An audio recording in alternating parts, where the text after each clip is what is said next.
Today we are making this awesome looking wall lamp out of resin and wood.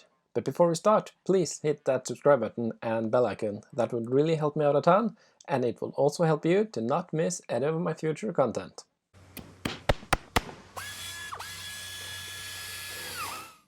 Hello everyone! So today we're gonna make a lamp out of this piece of wood, and I'm going to use some resin and some of this resin pigment that I recently bought at Hobby Lobby.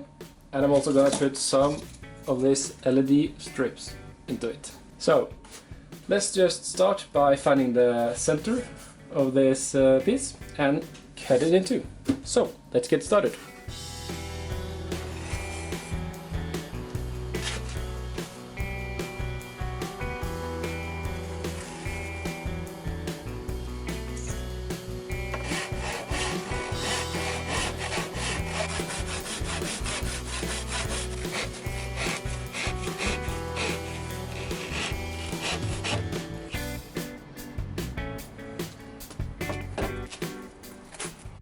After cutting the entire plank in two across the length of it, I can mark up the final length that I want on the wall lamp.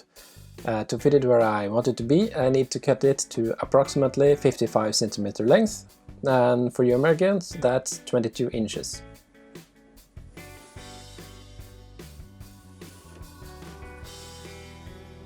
Furthermore, I want the resin that will split the wood to be around 5 cm or about 2 inches.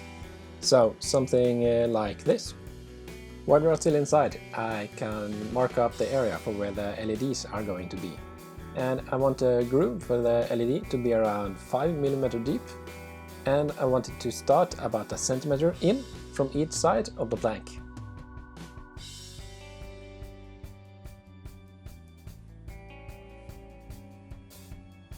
So with that done, we are done for the drawing for a while and can head out again to do some more sawing and rooting.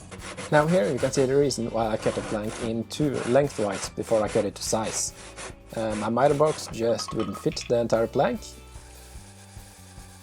When cutting with a handsaw, it's really hard to get the pieces exactly the same, so that is the reason why I'm using my belt sander to make up for the small varieties and hopefully get the pieces as much as the same as possible. And since I have already marked up the slots for where the LEDs is supposed to sit, I can jump right into rooting out the wood.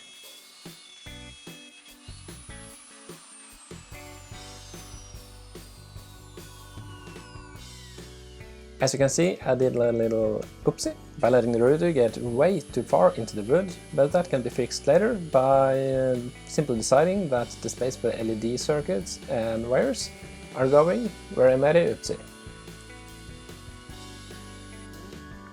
So, very briefly, I am staining the wood as you can see, but as I soon will find out, this is obsolete as I will have to do it again later, but then you at least understand why the wood is suddenly brown. Now that we are almost ready for the resin, we have to get the LEDs onto the wood as they are going to get soaked with the wood into resin. But as you can see, the LED strip is too long, so we are going to have to adjust it to fit nicely.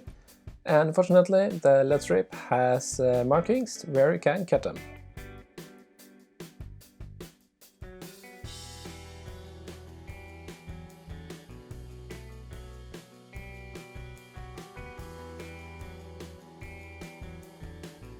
So, if you look closely right here, you can see that this is the part where I made an oopsie earlier.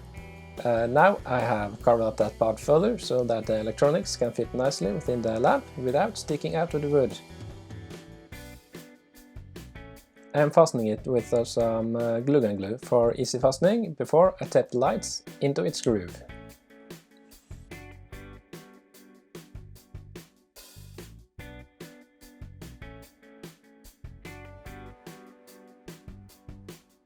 And at last, the LED strip can be taped onto the wood. It's probably not sticking that well to the wood, but that doesn't matter, because soon enough it will be in the resin will harden, and the LED will stay there forever.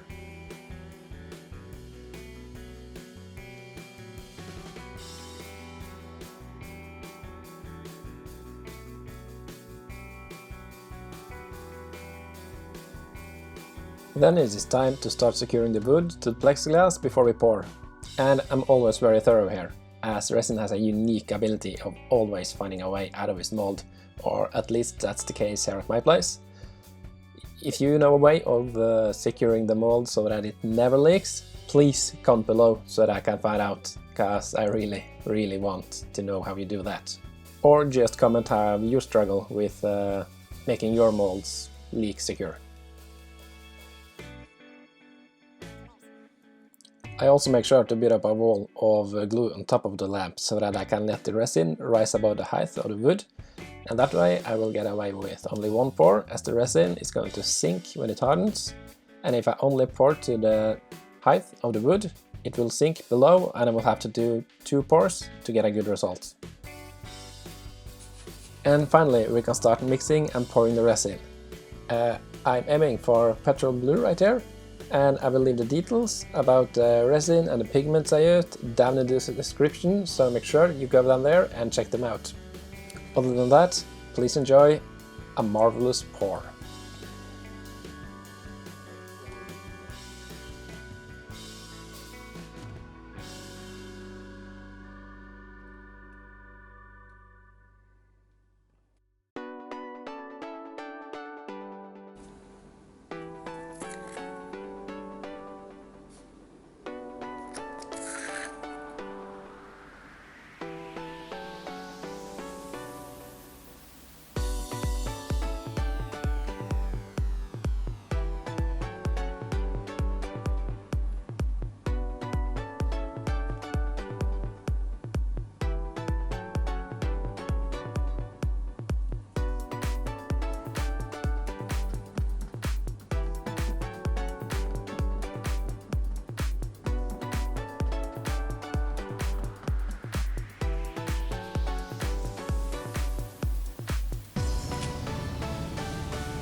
Oh yeah, that's looking really good.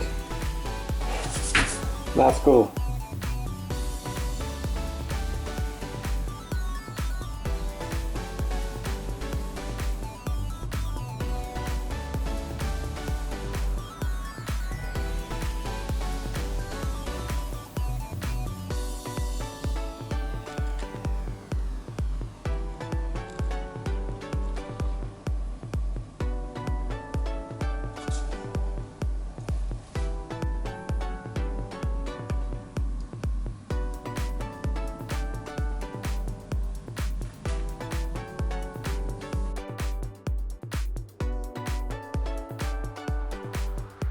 So, if you've done this yourself, you know that demolding can be a really big hassle. And I just want to tell you to be careful, because I wasn't too careful here and I ended up slicing my thumb pretty bad. As you soon will almost see, you will hear it. It happened outside the camera, and that is why I suddenly wear a glove on my left hand. So be careful when you do this, please.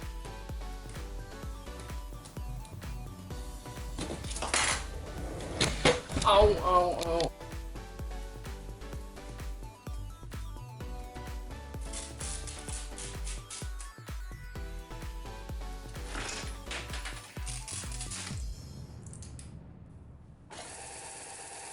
After demolding, I use my belt sander again to sand down the excess resin, and here you can clearly see why I need to redo the staining of the wood. And I really think a planer would be perfect for this job, but as you know, you have to use what you got, and I don't have a planer, not yet at least. But it works good enough, I get the job done, and in the end, that's what matters. After having sanded off all of the excess resin and the old stain, I then sand up to about 600 grit by hand, and then I am pretty happy with the look of the resin, and the wood is perfectly fine at this grit. So since it's gonna be an opaque lamp and the resin doesn't need to be crystal clear, that really saves me a lot of work with sanding and polishing the resin. Starting to look pretty neat, right? Comment your thoughts below. Then of course we need to do another round of staining, as the last layer is literally dust in the wind.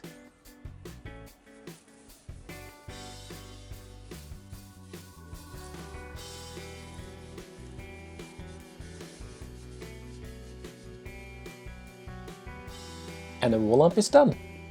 So this project took me really a lot more time than I thought it would, but I think the result was well worth the time, and I hope you agree that it was worth your time as well. If it was, hit that subscribe button and ring that bell, that would really help me out, as well as keep you up to date for new awesome content in the future. Please like the video and give me your thoughts down in the comments. Thank you, and I'll see you in the next one.